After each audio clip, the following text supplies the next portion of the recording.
Croeso â ni yn syth rwan I lofft Adam Gilder. We're shocked!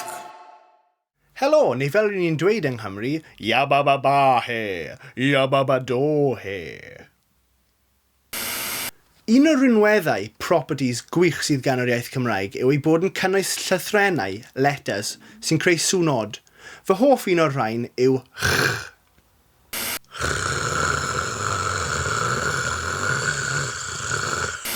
Mae'n swnio fel bod bws wedi parcio ac yna wedi peidio diffodd yr injan. It sounds like a bus has parked and it hasn't turned off its engine. It just sits there idling for about an hour. Just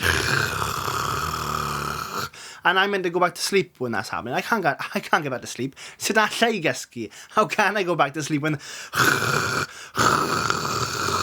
of a bus outside? I'm being kept awake by the of a bus.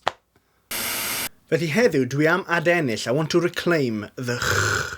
Ond just I Orwell, na defnyddio geiriau sy'n dechrau efo chw. Chw. Chw. Chw. It's owl appropriate. Chwythu. Blowing.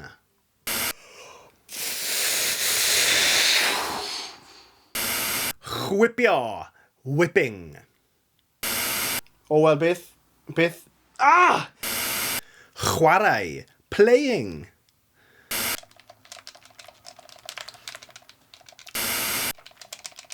Wel, sut wyt ti'n gallu ennill? Does gen I ti ddim breichiau. Does gen I ti ddim bysedd hyd yn oed.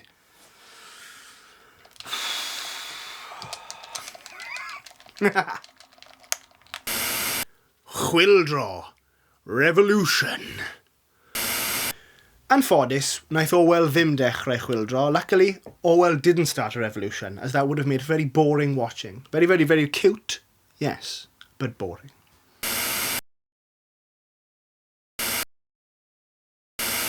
A dwi wedi cadw'r gorau tan y diwedd. I've saved the best until last. Dyma trysor cudd o'r iaith Gymraeg, the hidden treasure of the Welsh language. Chwarli gwgan. Gyda'r holl ansicrwydd am y gair chwarli gwgan, dwi am awgrymu, I would like to suggest rhywbeth gwych. Nawr, efallai'r gair mwyaf hwylus erioed yw chwarli gwgan. Dylswn ni ei ddefnyddio llawer mwy. Pam na all ni ei ddefnyddio I ddisgrifio unrhyw beth sy'n troi'n gyflym? Why can't we use it to describe anything that spins quickly? Ar ôl i'r cwch iddo, cafodd y goroeswyr ei codi o'r môr. Survivors were airlifted gan chwarli gwgan. Ar ôl gweld ei gynffon ei hun, chwarli gwganodd y ci. Rwch y DVD yn y chwarli gwgan. It's dangerous to reheat chicken in the chwarli gwgan. Yn Geneva, mae gwyddonwyr yn gwrthdaro hadronau. Scientists are colliding hadrons in a huge machine under the earth. Mae'r hadronau yn gwibio ar cyflymder o... It's the large hadron chwarli gwgan is what I'm getting at. The large hadron chwarli gwgan.